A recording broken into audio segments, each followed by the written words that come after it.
और अभी 3-4 दिन पहले एक बहुत बड़ा आदमी पकड़ा गया जिसके ऊपर नशे की तस्करी करने का आरोप है। ये सारे पार्टी वाले भगवंत मान को गालियां दे रहे हैं कि आपने इस ऐसा क्यों किया। मैं आपसे पूछना चाहता हूं, नशे के तस्करों को पकड़ना चाहिए कि नहीं पकड़ना चाहिए? दोनों हाथ ऊपर खड़े करके बताओ कि नशे के तस्करों को पकड़ना चाहिए कि नशे के तस्करों को जेल भेजना चाहिए कि नहीं भेजना चाहिए? मैं इन सारे पार्टी वालों को कहना चाहता हूं, हमारी लड़ाई किसी पार्टी से नहीं है, हमारी लड़ाई किसी नेता से नहीं है, हम किसी के खिलाफ नहीं है, हम नशे के खिलाफ हैं। नशे ने हमारे युवाओं को बर्बाद कर दिया, नशे ने एक पूरी पीढ़ी को बर्बाद कर दिया, हमारे बच्चों को बर्बाद कर दिया। नशा बर्दाश्त नहीं हो सकता। मैं सारी पार्टियों से अपील करता हूं, अगर आपकी पार्टी का नेता भी नशा करता है उसको पार्टी से निकाल दो, उसको पुलिस को सौंप दो। हम सारी पार्टियों से अपील करते हैं, इस नशे के खिलाफ लड़ाई में आप हमारा साथ दो। चाहे किसी पार्टी का नेता हो, उसका किसी को साथ नहीं देना चाहिए।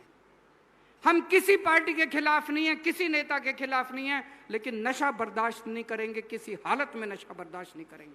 फिर चाहे हमारी पार्टी का भी कोई होगा, उसको बख्शेंगे नहीं हम। एक टाइम था जब पंजाब बेरोजगारी के लिए जाना जाता था। पंजाब के युवा, मैं ये नहीं कह रहा बेरोजगारी खत्म हो गई, अभी भी बेरोजगारी है, काफी बेरोजगारी है, हमें ठीक करनी है। लेकिन आज रोज अखबार उठा के देखो, अखबार के टॉप के ऊपर क्या लिखा होता है? मान साहब ने आज 300 लोगों को नियुक्ति पत्र बांटे, मान साहब ने आज 1000 लोगों को नियुक्ति पत्र बांटे, मान साहब ने आज 1200 लोगों को नियुक्ति पत्र बांटे। कभी पुलिस की नौकरियां निकल रही हैं, कभी पटवारी की नौकरियां निकल रही हैं, कभी किसी की नौकरियां, इतनी नौकरियां निकल रही हैं।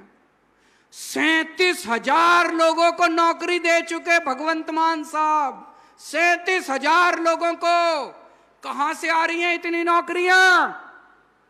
नीयत साफ है। और यह मत सोचना ये पंजाब के अखबार में छप रही है, पूरे देश के अखबार में छपती है। महाराष्ट्र में भी चर्चा होती है, राजस्थान में भी चर्चा होती है, मध्य प्रदेश में भी चर्चा होती है। अरे पंजाब में तो बड़ी नौकरियां निकल रही है। अब लोग कहने लगे हैं कि पंजाब के अंदर नौकरी देने वाली सरकार आ गई है। नौकरियां ही नौकरियां, नौकरियां ही नौकरियां, नौकरियां ही नौकरियां। और जब ये सारी बड़ी बड़ी फैक्ट्रियां लग जाएंगी तो लगभग 3 लाख बच्चों को नौकरियां मिलेंगी, 3 लाख बच्चों को नौकरियां मिलेंगी। दोस्त, एक टाइम था जब किसान अपनी फसल मंडी में लेके जाता था, 3-3 महीने तक पेमेंट नहीं मिलती थी। कई कई दिनों तक किसान को वहीं पे मंडी के अंदर बैठना पड़ता था, उसकी फसल नहीं लेते थे।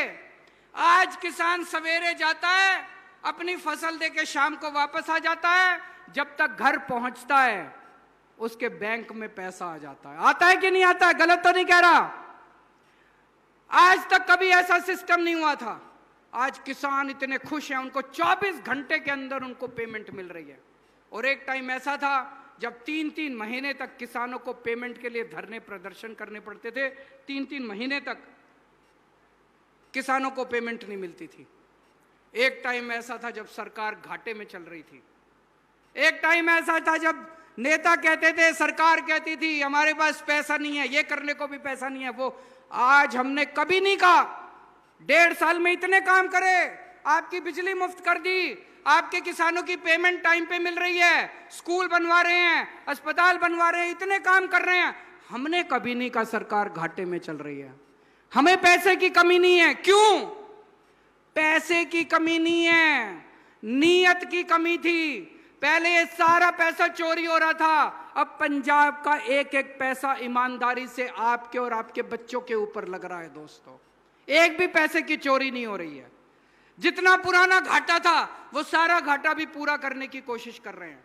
खूब पैसा आ रहा है, खूब पैसा आ रहा है, चिंता मत करना पैसे की। बस एक ही चीज है, जिस तरह से आज तक आपने हमें प्यार और आशीर्वाद दिया, अपना प्यार और आशीर्वाद बना के रखना। हमें कुछ नहीं चाहिए आप लोगों ने। हम जैसे, हम बहुत छोटे लोग हैं, मैं भी बहुत छोटा हूं, भगवंत मान भी एक कॉमेडियन थे, उनका क्या है? कुछ नहीं है। हमें कुछ नहीं लेके जाना, हमें केवल आपने मौका दिया एक पंजाब की सेवा करने का। मैं आपको वादा करता हूं 5 साल के बाद जब आपके पास वापस आएंगे, हम आपको कहेंगे कि अगर आपको हमारा काम पसंद हो तो वोट देना, अगर काम पसंद नहीं हो तो वोट मत देना हमारे को।